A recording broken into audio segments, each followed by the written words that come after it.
Now at McDonald's, a sausage McMuffin is only $1.50. So stop dreaming about breakfast sausage and go get it. Get more value on the under $3 menu. Limited time only. Prices and participation may vary. Prices may be higher for delivery. I sold my car in Carvana last night. Well, that's cool. No, you don't understand. It went perfectly. Real offer, down to the penny. They're picking it up tomorrow. Nothing went wrong. So, what's the problem? That is the problem. Nothing in my life goes as smoothly. I'm waiting for the catch. Maybe there's no catch. That's exactly what a catch would want me to think. Wow, you need to relax. I need to knock on wood. Do we have wood? Is this table wood? I think it's laminate. Okay, yeah, that's good. That's close enough. Car selling without a catch. Sell your car today on Carvana. Pickup fees may apply. Oh, what are you doing? I'll tell you what you're doing. You're listening to the Elder Scrolls Lorecast. Either you are, or I'll be skipping rope with your entrails. Ta-ta. This is the Elder Scrolls Lorecast, your source for lore and so much more. Adventurers, welcome back to the Elder Scrolls Lorecast. This is Tom and Lotus, and we are going back to the beginning of everything. Welcome back to the show, and you might be wondering, okay, what's going on? Well, one of the things that we've been doing, although very slowly over time, is revisiting some of the original topics from the earliest episodes on the show, the first 90 episodes.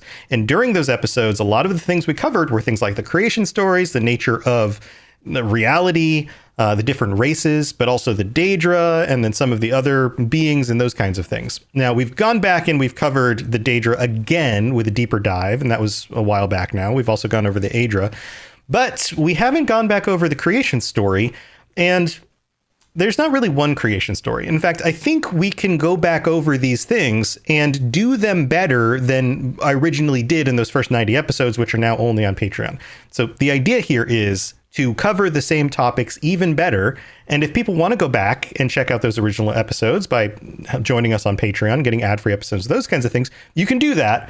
But I think what we're about to do is going to be way better, way more informative, and you have me and Lotus talking about it. With I was going to say, the first 90 were pre-me. I think I was only on one right after I won the first giveaway you ever hosted. That's true. Still entertains me to no end that it's like, well, now we've been podcasting together for several years. And we originally met because I was listening. You listened to my show. I listened to your show when it started. And then I entered one of your first competitions and won and became a guest. Right. I seem to weasel my way onto shows as a guest and then just become part of the wallpaper. Yeah, you're a friendly guy.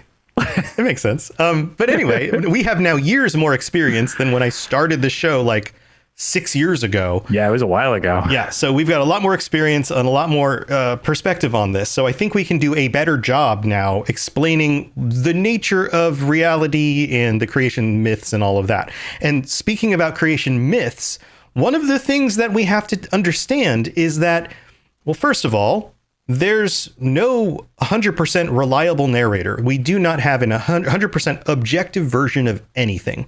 Everything comes from an unreliable narrator. Everything comes from a specific person who's part of a specific culture, a specific race, and at a different time in history. Some of these books were written earlier. Some of these books were written later. And just like in our own world, there's no 100% objective truth available. Right. Everything requires interpretation.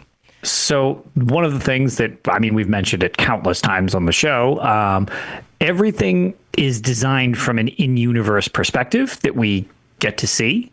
And as a result of that, like you said, there's the different perspectives and also different slants, sometimes not always with the genuine attempt at being honest. In fact, and instead, even subconsciously sometimes, this is the way reality works, is even people who have an intention to try to be honest and accurate will subconsciously include things that they want to be true or that they think is true because they heard it from another source, but that other source wasn't reliable. And so therefore they're playing the game of telephone back through history. And, certain with cultures a lot at war in this series, sometimes it's less like an accident or just like there's definitely straight up propaganda from different sides based on books you read, which makes it even more interesting because just in certain situations, like, well, just because it's also propaganda doesn't necessarily mean it's not based on something real. There's so many different aspects that make up the Lord of this series, which is so cool. Right. And the longer we get into this, I think there's another component that we don't talk about too much. And it's that there are elements of the way that the greater powers express themselves in reality that appear not only different to the different cultures because they write about them in different ways, but they even manifest differently in different games when they seem like they're the same thing. One of those things would be something like Akatosh, the dragon god of time, but Akatosh is not really worshipped by the Nords. Alduin is part of that, but Alduin is different from Akatosh, but yet they're the same. But yet Akatosh is supposed to be a good Aedra to the Imperials, but yet Alduin shows up and is trying to end time and it seems bad for the Nords. How do you reconcile these things?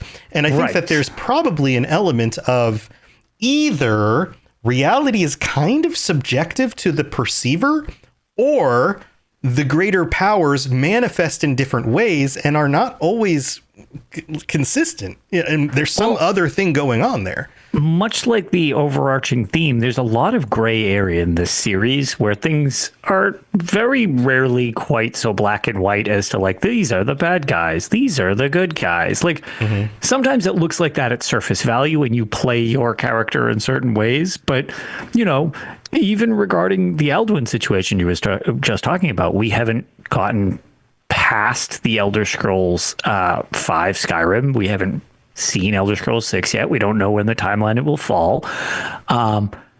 We don't know that maybe preventing things from getting destroyed and restarting, perhaps in like a new Kalpa, which is just like a beginning and ending of time, or a new, a new cycle to things. Well, did we mess up by doing that? Like, was that actually what is it was supposed a good to happen? thing to do? Right. Like, is this the way the world is supposed to work and it's supposed to come to an end? And now we've messed it up? But on surface value, you're the hero who prevented the end of the world. Right. But there's indications that the world has reset several times, which brought us here. Yeah. If everybody just kept preventing that, we wouldn't be the hero preventing. Like it gets really sketchy. Right. So yeah, everything's down to the perspective. So speaking of all that, this is a lot to say, and we're using these words that if you're very new to the series and to our podcast and things like that, we're going to try to explain these things. Kalpa is a cycle of time. This idea that time begins and it goes through its cycles and then it ends, it's destroyed, and then another cycle begins over and over and over again, probably infinitely, but who knows? That's another one of those weird words. And we're going to be defining these as we go back through the creation stories and the nature of existence. And in order to do that, based on all the things that we just explained, we're not just going to say, this is the nature of reality. This is the creation story, because there is not a single answer to any of that. There are simply perspectives. So we're going to start with the perspective of the Altmer, the High Elves. And there's a reason we're starting with the High Elves perspective. It's because it seems like the most commonly understood or base format for things with which other races tend to deviate from. So they have kind of a base format. It's the closest to the thing that most people will describe as the way things are actually, even though there might be problems with it. And then we're going to deviate from there. But again, it's subjective. It's subjective. And how do we know about these things? Well, we know because of all the lore books across the series. And the series has had tons of books written that you find in the world, and they describe things. And of course, those are by different authors from different time periods and things like that. So instead of saying, this is the definitive, the way things are, we're going to go, what book is the closest to explaining the perspective from this group? Let's analyze that book and see what we learn from that. And then on future episodes, we're going to go, okay, but this other book over here says this. How is it different? How is it the same for the Imperials, for the Nords, for the Argonians? So we're just going to move through and kind of take this piece by piece, looking at the books first rather than looking at the books second, if that makes sense. Yeah, no, for sure. And I think this is a good way to try to explain it. And it gives us some options that people can take this information that we present from these books and kind of like assess, like, is there anything that doesn't quite match up? Like Yeah. that's Yeah. another thing, is like things aren't always foolproof in this series, which is something I find very interesting, because it lets us kind of debate these things on, well, okay, if this, then why that? Right. And right.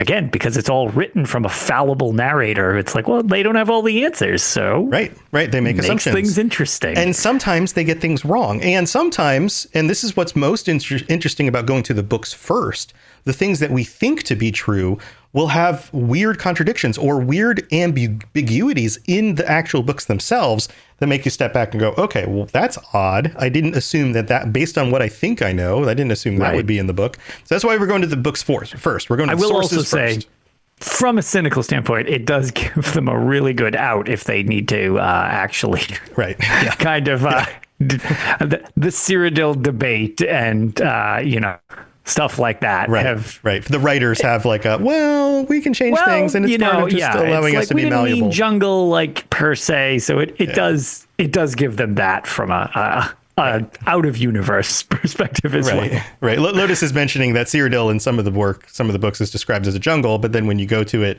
in the games, it's not a jungle. So why is it different? In the game, and there's some hand wavy explanations for Talos, Tiber Septim just like made it not a jungle at one point. Right. And it's like, but it still wasn't a jungle before he was around. Or like what? Right. Or at the same time, there was also like, well, he described it as a jungle, but it's because the author didn't really have experience with jungles per se. So to them, this temperate forest was like a jungle.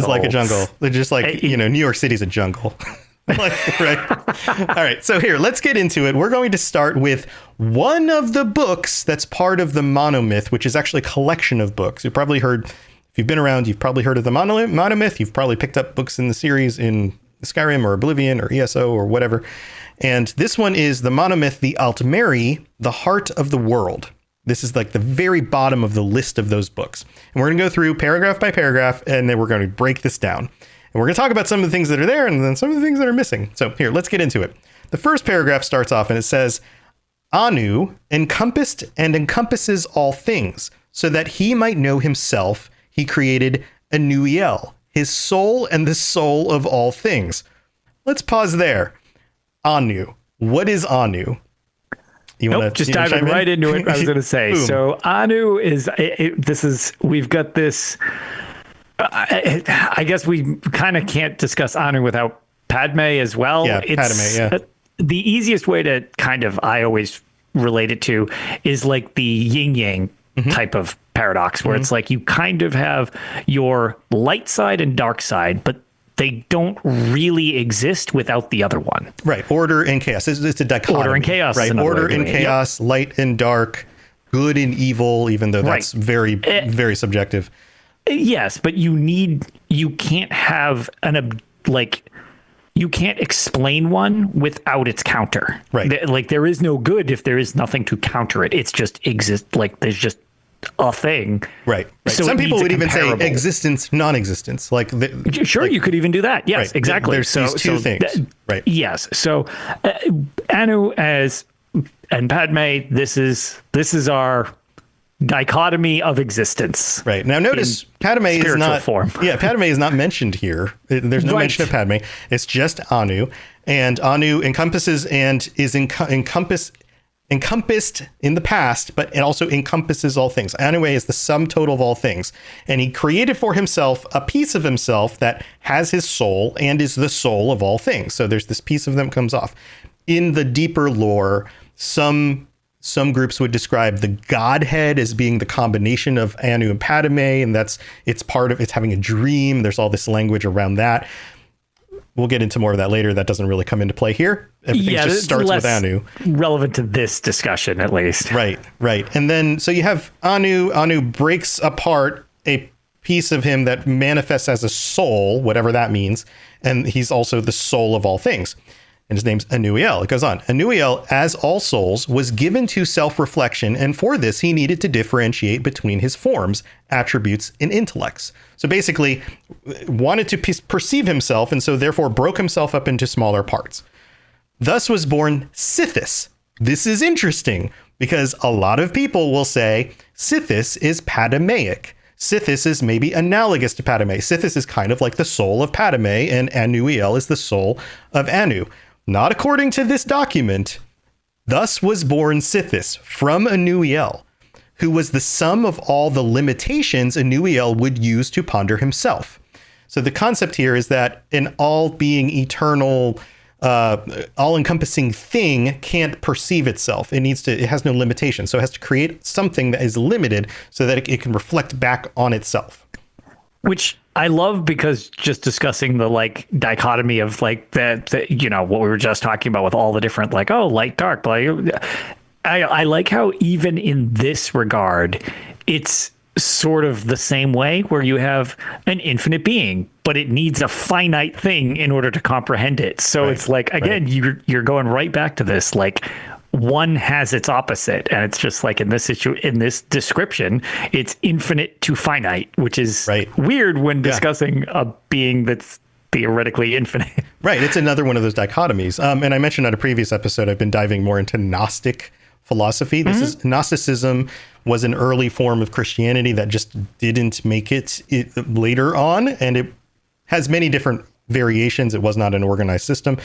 But in general, people who had Gnostic-like beliefs believed in a creator being, and this idea that the reality was broken and that there was like this evil God who made reality. And there's similarities here between these views and Gnostic views. I'm not going to go into a lot of detail on that. We could probably do a whole episode on it. But if that's something you're familiar with, that kind of helps you understand this, because Michael Kirkbride is the author of this book and the author of a lot of the lore in the game series, and is known to have brought in all of these different kinds of philosophies, including Gnosticism, and kind of used them in the creation of this. One of the things I feel was strongest about Michael Kirkbride's writing, other than the fact that some of it's super weird, so it makes it unique, is how many different cultures he kind of adapts to this fantasy world and bases it on. Yeah, incorporates those themes and ideas. I found that very fascinating, because it's really just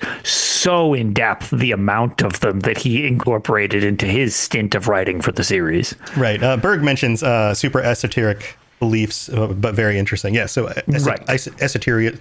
esotericism. If that's the right way to say that. Anyway, I guess that would be how you pronounce that. That's a word I'm not sure I've ever actually said so much as read. Yeah. So anyway, let's keep moving with the document. It says, thus was born Sithis, who was the sum of all limitations Anuiel would use to ponder himself. Anuiel was the soul of all things, therefore became many things, and this interplay was and is the Aribus. So that place where Sithis and Anuiel butt up against each other creates a thing, the Aribus. That's like the realm of existence is like in the center between those two things. You can kind of picture it as like a Venn diagram. The part where they overlap, that's the Aribus. At first, the Aribus was turbulent and confusing as Anuiel's ruminations went on without design. Aspects of the Aribus then asked for a schedule to follow or procedures whereby they might enjoy themselves a little longer outside of perfect knowledge.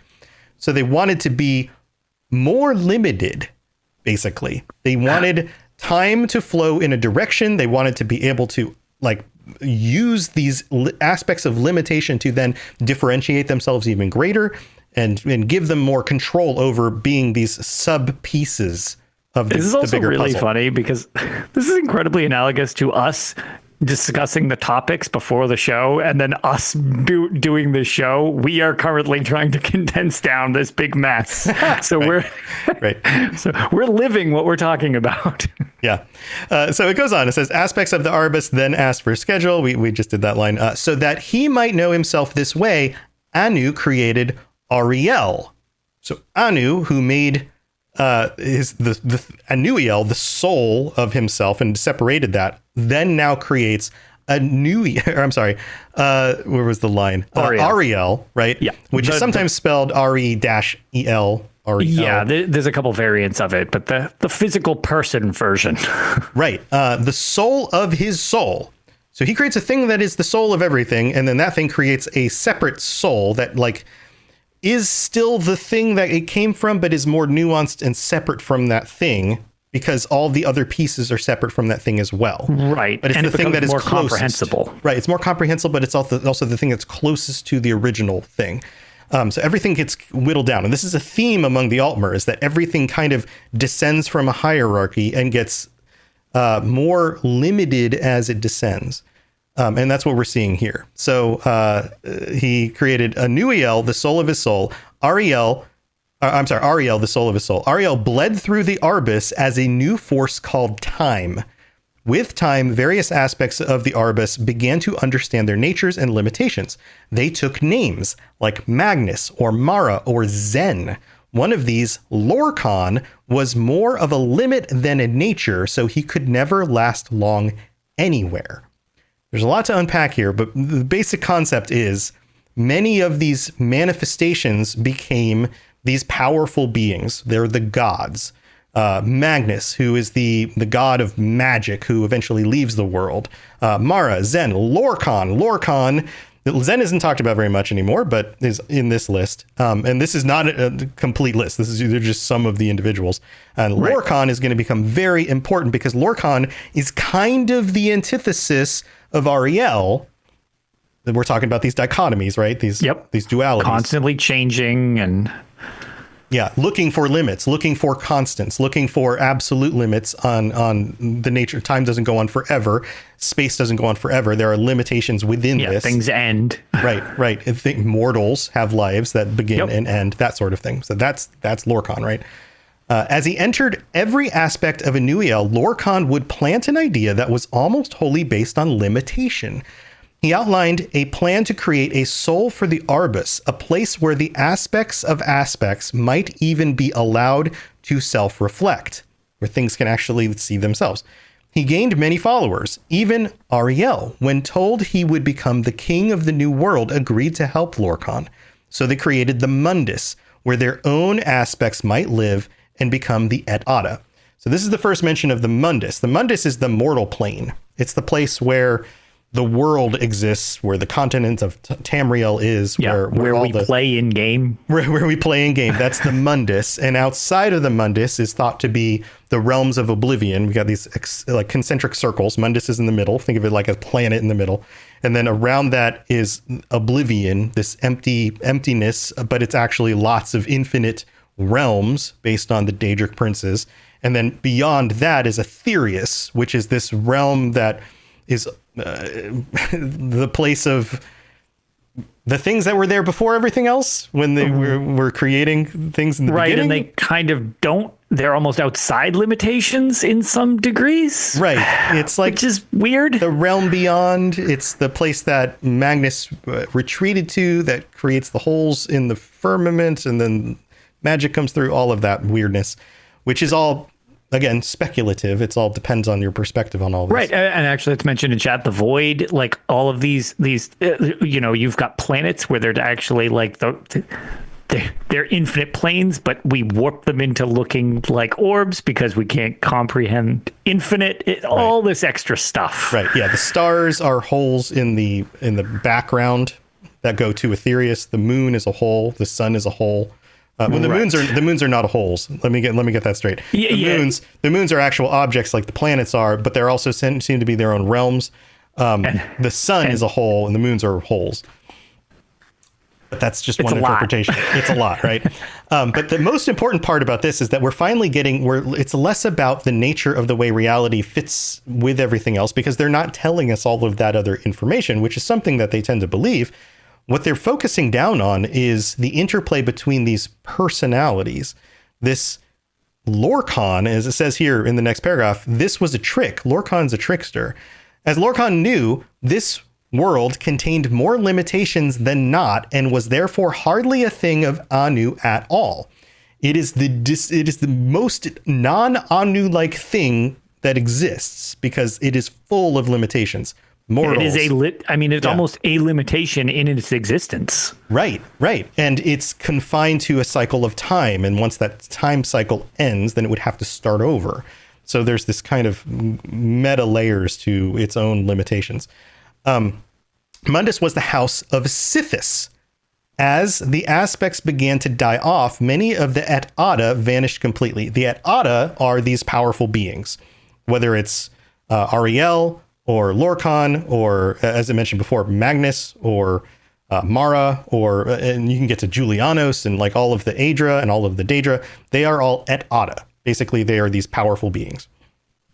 Does that make sense? Yeah, no, I was going to say, I feel like that's the best way you could explain that. Yeah. So when you hear et Ada, just think godlike beings, regardless of what they did or didn't do. So many of the et Ada vanished completely. So there were more than we will ever know of. Many of them just, the limitation of the world made them go away. Some escaped, or the other option is that they put themselves into the creation of the world and used up their energy and then therefore disappeared or became part of the existence of the world, like the earth. Yeah, it kind of just became the flow of things because they gave so much of themselves, there wasn't really a lot remaining. Right. So many of them vanished. Some escaped, like Magnus, and this is why there are no limitations to magic. So the theory here is that Magnus left the hole in the sky, which became the sun. That's where magicka leaks through, and that's why mortals are able to cast magic spells. That's why Tamriel's a magical place. But Magnus noped out. He's like, I'm not committing to this. Yeah. He was, in some of the other stories, he was one of the main architects along with Lorkhan, but then he was like, nope, not going to do this anymore. Yeah, that's enough. I'm gone. Yeah, I see what you're doing here. I'm out. Others like Ifrey transformed themselves into the Elnofae, the earth bones, so that the whole world might not die. So some of these powerful et Ada committed so much of themselves into the existence of reality that they become part of reality itself. And right. This is what we were just referring to, where they kind of just become one with things and lose themselves in a lot of ways because they just become the thing that they are trying to help preserve. Right. Now, the Aedra, as we know them, committed to imbuing their own power into reality in order to make Mundus happen and all of that. But they didn't commit so much that they disappeared. In fact, they are the planets in the sky.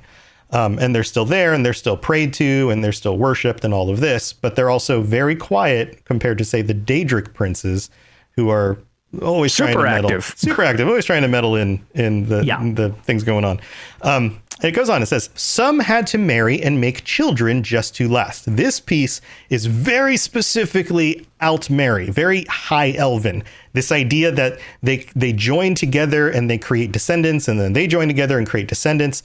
This has to do with the whole, everything that came from something else, like biblically, so-and-so begot so-and-so, and so-and-so begot so-and-so. And in the Bible, people who descended had shorter and shorter lifespans. Same kind of concept. The things that descended from the other things were less powerful than the things they came from. And this is their way of justifying and explaining that. Each generation was weaker than the last, and soon there were Altmer. That's the original name for the elves. Darkness caved in. Lorkhan made armies out of the weakest souls and named them men. And they brought Sithis into every quarter. This is where you can see that this is absolutely written by somebody with an agenda. Yeah, it's just like, so anyways, we made these really weak creatures and they're you. Right. So the mannish creatures who we don't get along with were created by Lorkhan because he's a trickster and he's a jerk. And by the way, they have a lot to do with Darkness and Sithis, who we don't like, because Sithis is the opposite of Anu. And so he made all these lame people. Right. This is why the world sucks, is because of those guys. It's just over like there. You guys are no good. You're going to die too quick anyways. You just get in our way. It's just like immediately setting up that hierarchy you were talking about, where it's like, we are superior to you. Right. And if you've played through Skyrim, you understand who the Thalmor are. This is their religious justification for wanting to cleanse the world of humanity, of wanting to bring back their ascent to godhood, because they feel like it was stolen from them, and that mankind is a reflection of Lorkhan, who is the one who actually did it, and they're somehow in cahoots with him, which they might actually be, because there's reason to believe that Tiber Septim Talos was a mantling of Lorkhan, basically became the new Lorkhan because Lorkhan was no longer around. There's a whole new section of stuff to go into there. Go listen to our Tiber Septim set of episodes on that wackiness if you're ready for that. But this goes on. Ariel pleaded with Anu to take them back. Take back this mankind. They suck. Keep it. But he had already filled their places with something else. That's weird, right? Anu is infinite and is beyond limitation, but yet because these things descended from Anu, he needed to fill himself with something else? Or is that the nature of infinity, is that no matter how much you take from it, it's always full, it's always infinite, so he can never take anything back? Yeah, to have a limitation on that would undermine the word infinity, so it gets weird. Yeah. So that's interesting, right? Already filled their places with something else.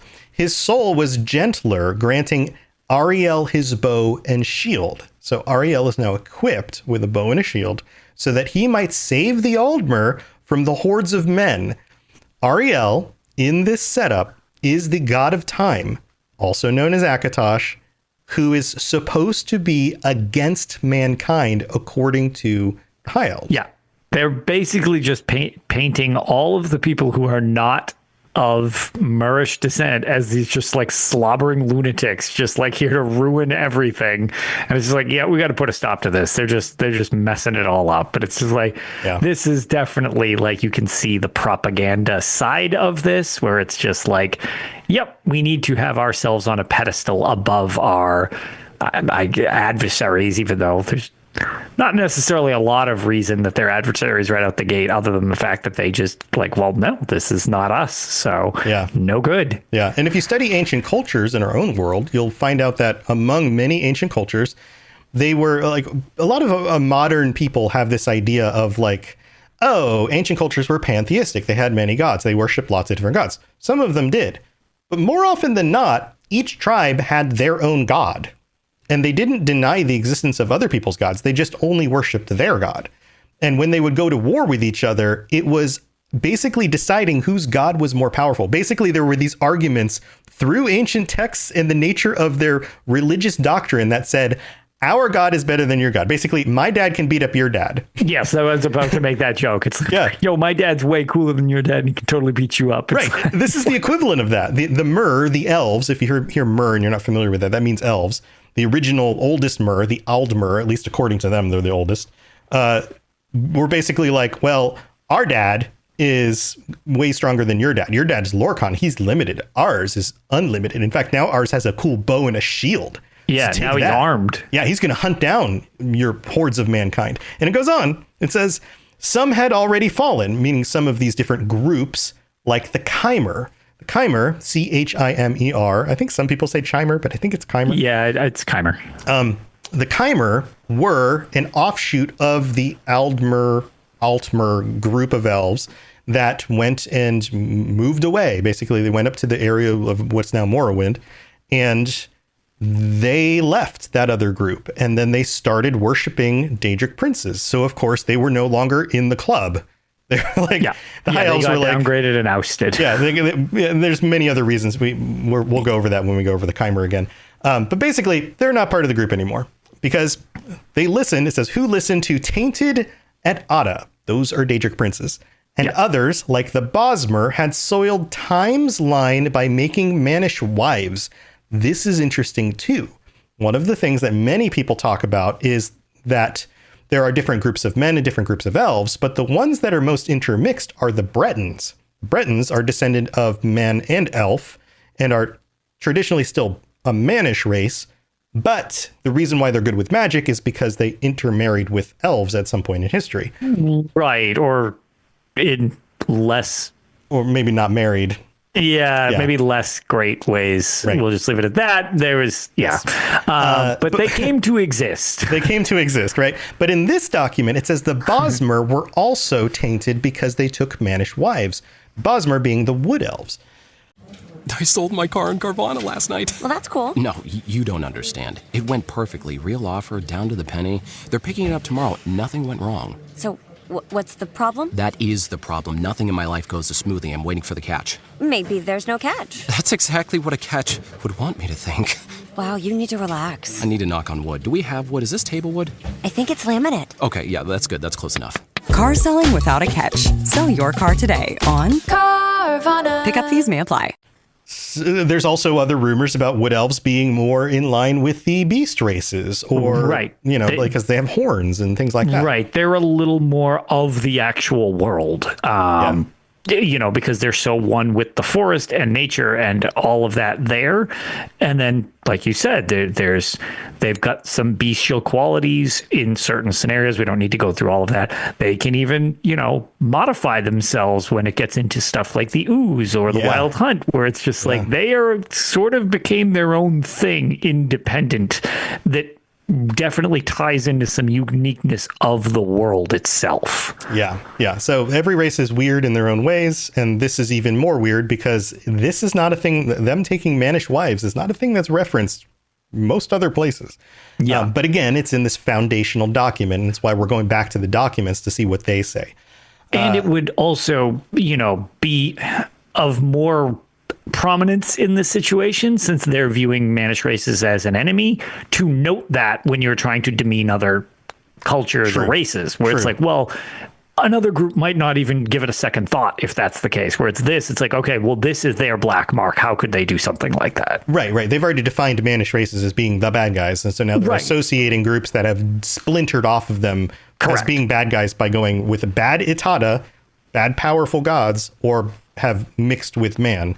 But notice they don't bring up like the fact that they, the wild hunt happens and then they eat their dead and like that kind of thing. Like that doesn't come up at all because that's not the theme of this document. Yeah, they don't really, as funny as it is, they don't really care about that. It's much more offensive that they would marry somebody who's mannish. Right, because that's what this author is all on about here. But now it starts getting into some of these other locations, right? Everybody knows, because you play the games, in locations in Tamriel. That's the main continent that we're in. And there are different islands and places, but all of that is part of Tamriel. But there are different continents as well. And it says here, Ariel could not save Altmora, not Atmora, Altmora, which is another, you'll often find in these documents that they have different spellings for certain words or completely different names altogether.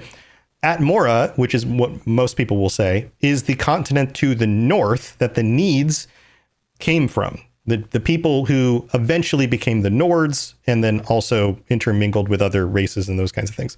So it's like this frozen continent to the north, which is known as the Elder Wood. It says here, could not save Altmora, the Elder Wood, and it was lost to men. That implies that elves were up there at some point and they all got slaughtered by the people who lived in the north. Basically the people who became Nords. Right. They were chased south and east to Old El Nofe. Old El Nofe is another phrase meaning the homeland of the elves, Aldamaris, which is another continent that is west and probably south of Tamriel. And undefined because nobody can really does it even pinpoint exist? It on the map. Did is it it really exist there? And it's gone, right? Yeah, it's sometimes it's thought that it's maybe more of a concept than a actual place. Right, and there are a number of other places that are kind of like that. The place where the Red Guards came from, Yakuta, like there was some is sort it really of underwater, or was it not there? Was some kind of catastrophe, and so therefore people left. And there seems to be evidence that may actually be true, and that maybe there are still some islands there. But we'll get into that when we get into their creation stuff. There's also another continent over to the east. But that doesn't come up in this document. Again, the world is more complex than it seems like there is, and you get these references to these different places. So they were chased south and east to Old El Nofe. So then they go live there, and Lorkhan was close behind. This is implying that Lorkhan was pushing the men forward towards war to slaughter all the elves. He shattered that land into many. So that's the cataclysm, right? Finally, Trinimac, another Et'ada, Ariel's greatest knight, locked Lorkhan down in front of his army and reached in with more than hands to take his heart. What do you think more than hands means? Well, I will say, if it's written by Kirkbride, I don't want to put too much thought into it. Yeah, one interpretation would be that it's not just a physical thing. He's he's physically removing his heart from his body because they're on Mundus. They have physical bodies at this point, but he's also doing a spiritual removal of the heart in a much deeper way. That's one interpretation. Yep. I'm just saying, when it involves Kirkbride, sometimes there's a lot of spears involved. So I don't know. Yeah, different kinds of spears. But anyway, so basically he kills Trinimac, Ariel's greatest knight, under Ariel's direction, kills Lorkhan, basically tears his heart out. Lorkhan, he was undone. The men dragged Lorcan's body away and swore blood vengeance on the heirs of Ariel for all time. This again feels like propaganda. Like, oh, the men will always hate us. Mankind's going to always hate us because we're elves. Got to keep them down because they always are going to be revenge. Right, like, that's all they care about. Right, that's all they care about is killing us, so we always have to fight back. Then we get the final paragraph. But when Trinimac and Ariel tried to destroy the heart of Lorcan, it laughed at them. I love that the heart can laugh. Yeah. Imagine it's got like googly eyes and a goofy mouth. Yeah. This goes back to some Gnostic stuff. Some of the Gnostic Gospel of Thomas, the disciple of Christ. In that gospel, when they go to Jesus's tomb, the cross that Jesus was crucified on is leaning up against the tomb, like the door. And they notice the door is open, and the women who show up start talking like, oh, he's gone. What happened? He's gone. And the cross talks and says, yay.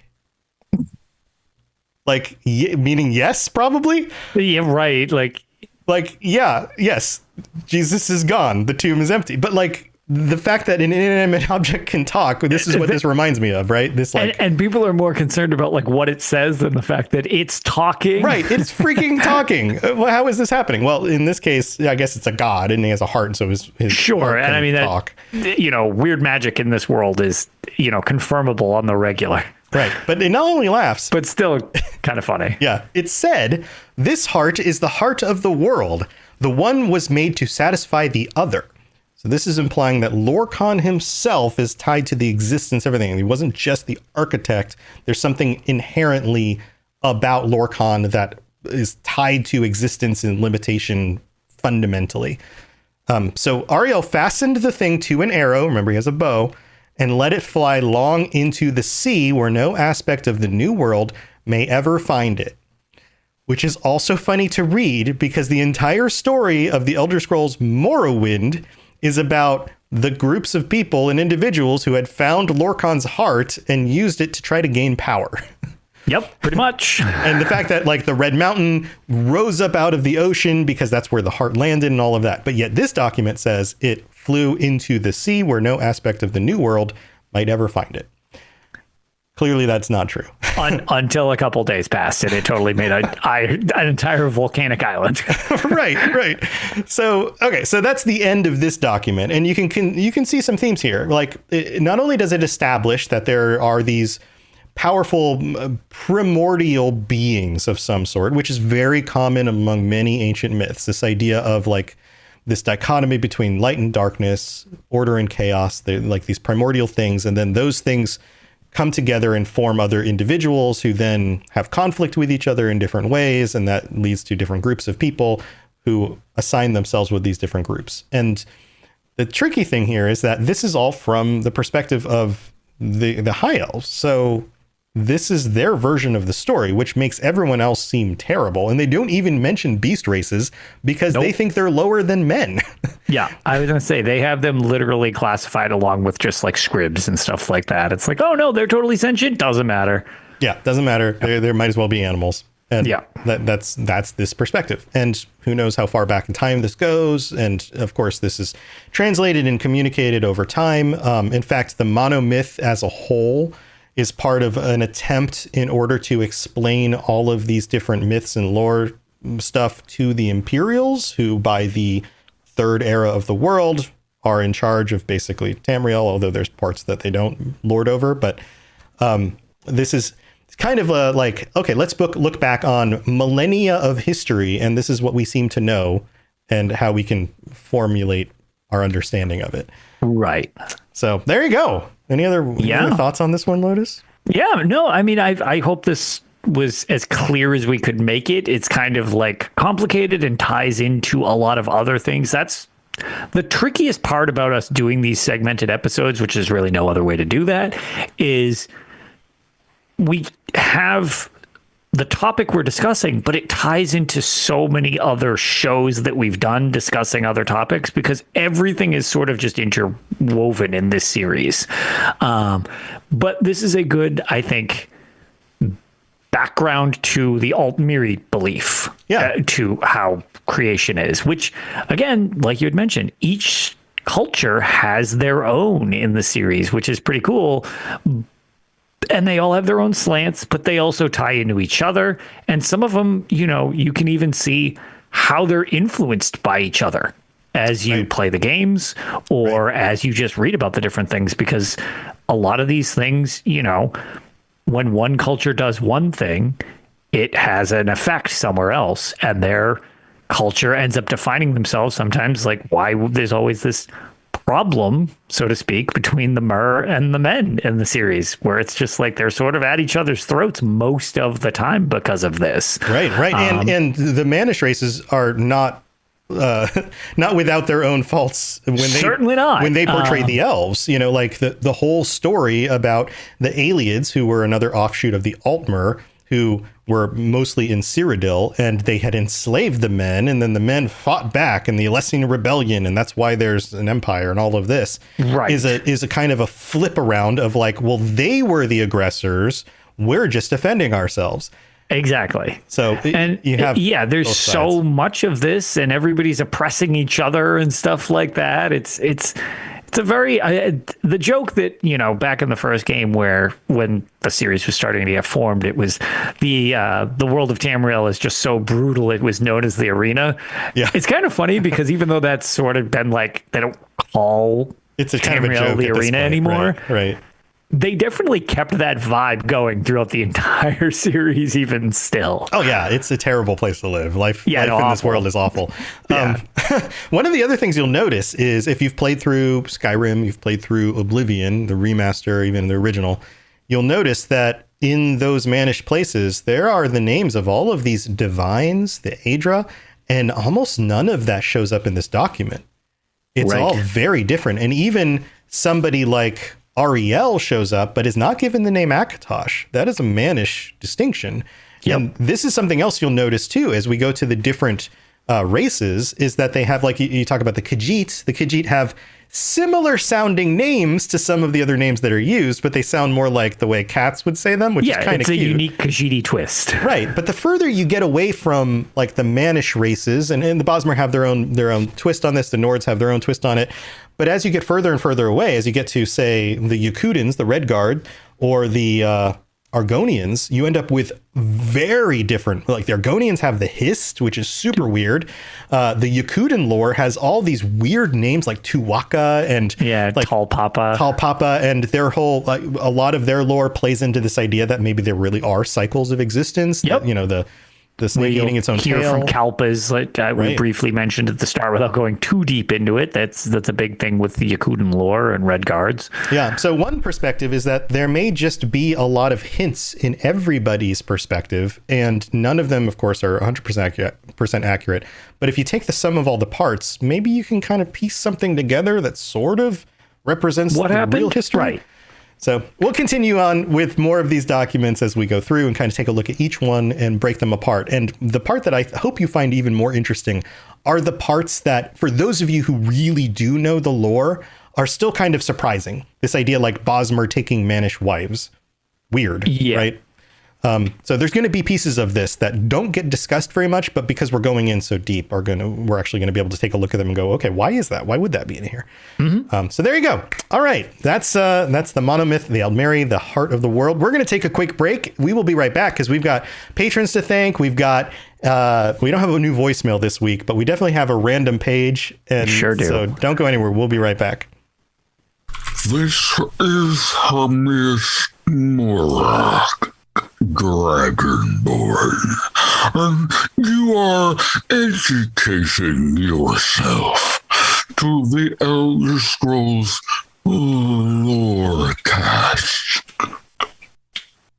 All right. Thank you for sticking around after the break. If you'd like to help us out and keep the show going, head over to patreon.com/Elder Scrolls Lorecast. You can get all sorts of free stuff, ad-free episodes, which include video episodes. So if you're watching us on YouTube and you don't want ads, you can get them over there. You can get the shows a little bit early. They come out earlier in the night before the official release. You can also get t-shirts and stickers. You can join us on our patron chats, we've got our patron chat coming up next week, I believe. Yeah, the 29th, which is the last Thursday of the month, and the patrons get to choose whatever they want to talk about. And we also have some new patrons to welcome: Sarah J, Steve T, Karen J, Waystation Crow, James M, Lewis E, Mothman, and Budowivnigduin. I totally butchered that. I don't know how to pronounce that one. Love that. But thank you for your support. Also, how much do you think a crow would weigh at a weigh station? An unladen crow or a cool. Anyway, hit the random page. We've got some Daedric Princes to shout out. They get shout outs every week. Blinding Vision, Hercene, Kirasi, Mothman, who's our newest one, and Peter R. Thank you so much for your continued support. Also, before we get to the random page, we did get a new review that came in. If you leave a 5-star review on Apple Podcasts in the US, we'll be able to read it out. If it's in another place, we can't see it, but it's still very helpful. Plus, you can leave reviews or comments on Spotify or wherever else you listen. So all of that stuff is very helpful. This one is from Jordan Quinzel. I think I'm pronouncing that correctly. Who writes, "Thank you, 5 stars. I've got played Oblivion and Skyrim, and I've got to, it's probably a typo. I've got to play Oblivion and Skyrim in the past, but have delved very deeply into ESO the last year and never really knew the lore. I love the way you guys explain the lore. It's fun and easy to understand, and love the comparisons to real world scenarios." Well, thank you so much. Awesome. I'm glad to hear that, because that's our objective, at least. So I'm glad that at least it's resonating. Yeah, fill in the gaps, explain a little bit more about the way this works, and maybe some of the meta perspective of how it was written and why it makes sense in the real world and all of that. So very cool. Thank you for leaving that. All right. Yeah. So get this, Lotus. I hit the random page. Are you ready for this one? I really want it to just be the monomyth. No. It's the same. Oh, wow. It's the same exact page we were on. Monomyth, Heart of the World, the Altmer. Oh, cool. We'll just read that again. No, it's not that same page, but it is pretty cool because Oblivion just came out. We've been talking a lot about it. Oh, no way. It's an Oblivion one? It's an Oblivion one. And it's been updated with graphics from the remastered version, which is cool. It is the Prophet. Oh. The Prophet in Anvil, the Anvil Prophet, who begins the Knights of the Nine quest line and all the DLC, all of that stuff. Yeah. Speaking of our divines. Yeah. So he's here doing his whole with his hands in the air thing, and you can't miss him once you included the DLC, but it's absolutely part of the remake. Like, you can't go to Anvil without them being like, "Have you seen the Prophet?" I know. Funny enough, when I was last playing and I went for that really flashbangy helmet that was out in the ocean and immediately was turned into gold because I can't wear it. When I went into Anvil to sell it, I was immediately accosted by this Prophet. Yep. Yeah, you can't go there. I went back and I was like, oh yeah, that guy. And then he's loud and the guards are offended by his existence. I know, and I tried doing some other things, but everyone's like, "Go over there, look at that guy. Did you see that guy over there? Go talk to him." And I was like, really loud. Just let me do what I want. I just want to do other things in Anvil for a little bit. Can you guys chill out? But yeah, there's a whole document here about the Prophet, added by the Knights of the Nine, first unveiled during the quest of the pilgrimage, blah, blah, blah, blah, all of his dialogue and all that stuff, which we are not going to read. This would be an entire other episode. But there you go. The Prophet from Oblivion is our page. We're giving you all an anecdote about him. Yep. And he looks good. Like his little visual upgrade is nice. He's got the models kept just enough of the wackiness. Yeah. And I will say that the bestial races look chef's kiss. I feel like you could make them into like little puppets, like little hand. They feel like they're made out of like real world fuzzy or like scaly textures. Yeah. I was going to say they did such a good job with those characters specifically. And then the, Marish and Manish ones are just janky enough that they're not potato faces anymore. They look realish. But you can make them potato faces if you want. Oh, you can make some horrific creation. Truly, truly nightmare fuel. Yeah. But I do like that they kept just enough of the jank to maintain the charm. Absolutely. Yeah. Very cool stuff. Lotus, what else do you have going on before we head out? We had an episode of Tales where I got to gush about PAX East and my experience with the Oblivion remake because we had talked about it on this show, and some more experiences with the Elder Scrolls Betrayal of the Second Era board game. So if that's stuff of interest to you in a more roundtable format, there's the other show that I do, which is Tales of Tamriel, presented by the UESP. And actually, with the long weekend, we'll most likely be throwing out another episode this weekend because if I get any game time, I did play a little Turok because that's a guilty pleasure You of mine. love Turok. I love that series so much. I wish it would come back. Well, it is coming back. Whatever. This isn't a Turok show. But other than that, I have just been having so much fun with the Elder Scrolls 4 Oblivion remaster. I didn't realize how much I wanted to play that game again until I was playing that game again. Yeah. I'm at the point now where I'm starting to mod it. I'm like, and the Vortex mod manager works with it now, and a lot of the mods. No, I've heard that they've been doing a lot of stuff, but people have been having all sorts of fun with doing mods and stuff. So yeah, so now my arrows fly faster, which is nice. I felt like the arrows they fly slower. Oh yeah, than they do in I arc Skyrim. them like I'm shooting a basketball to try to hit people in the head. That's right for the long range shots. Like, yeah, for sure. They just go faster, and that's nice. And then I got I made the lights brighter, like on lamps and things. Okay. They don't disappear in the distance as like they stay up longer. The draw distance in the remaster is mind-boggling, by the way. It's great. It's just like little details, like say, like a lantern on the road will disappear after a certain distance. Sure. I just mean in general. I'm shocked by the draw distance. Like it's wild how far you can actually see. It's like, oh wow. Yeah, it's cool. Like, and if you have a high resolution monitor, like I upgraded my monitor in the last year, and like you can still see creatures in the distance and only just a few pixels big on the monitor, but they're still moving around. Yeah. And I'm like, oh, is that a deer or is that a Daedra? Right. What is that? Is a troll coming at me? Right. So I've been messing with that. I also jumped into Doom: The Dark Ages, which pretty freaking good. I was really into 2016.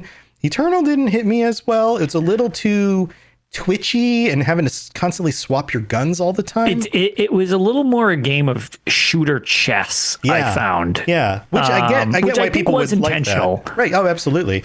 It just wasn't my thing as much. See, I liked that portion of it. I wasn't as big of a fan of the platforming stuff. Yeah, that felt a little arcadey for Doom. Right. Yeah, I wasn't as into that and the whole twitchies keep changing your weapon I mean, I liked Eternal quite a bit, but I definitely preferred 2016 personally. I didn't finish Eternal.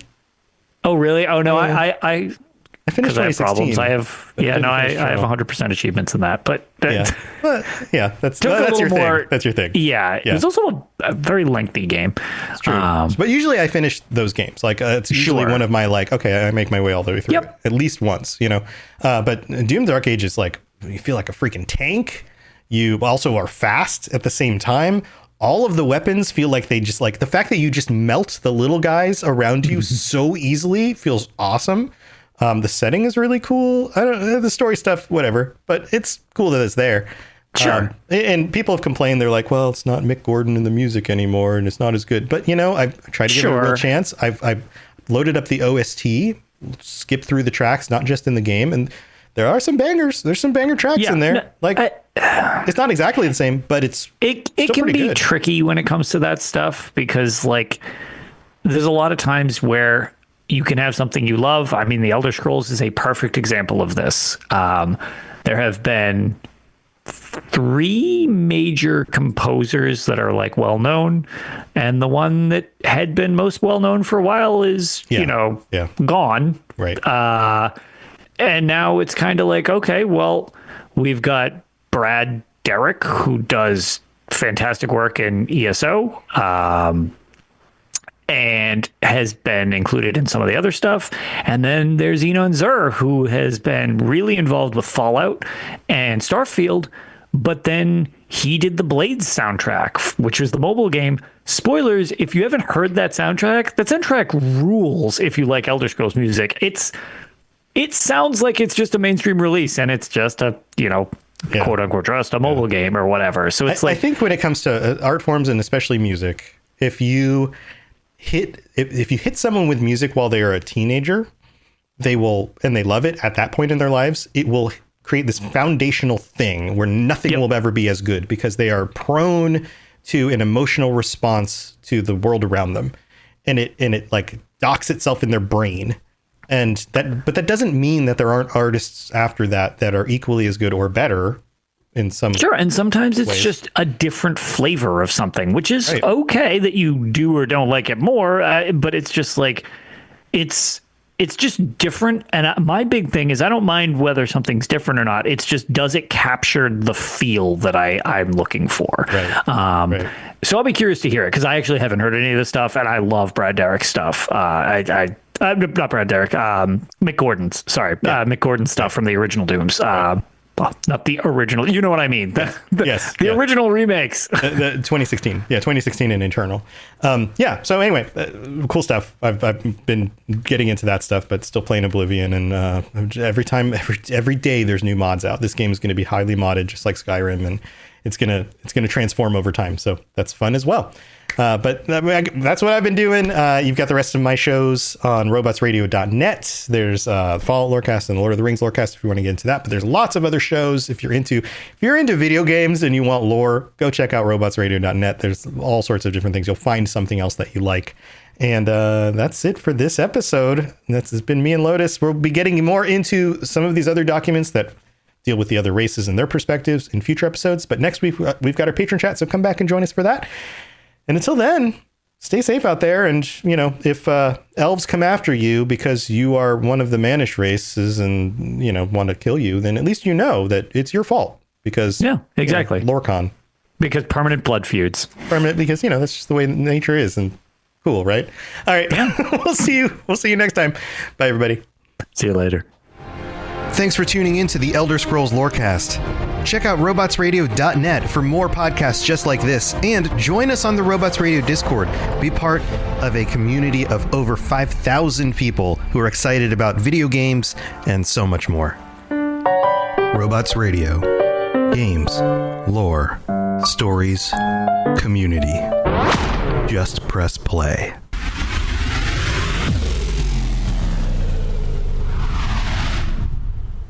Mom, can you tell me a story? Sure. Once upon a time, a mom needed a new car. Was she brave? She was tired, mostly. But she went to Carvana.com and found a great car at a great price. No secret treasure map required. Did she have to fight a dragon? Nope, she bought it 100% online. From her bed, actually. Was it scary? Honey, it was as unscary as car buying could be. Did the car have a sunroof? It did, actually. Okay, good story. Car buying you'll want to tell stories about. Buy your car today on Carvana. Delivery fees may apply.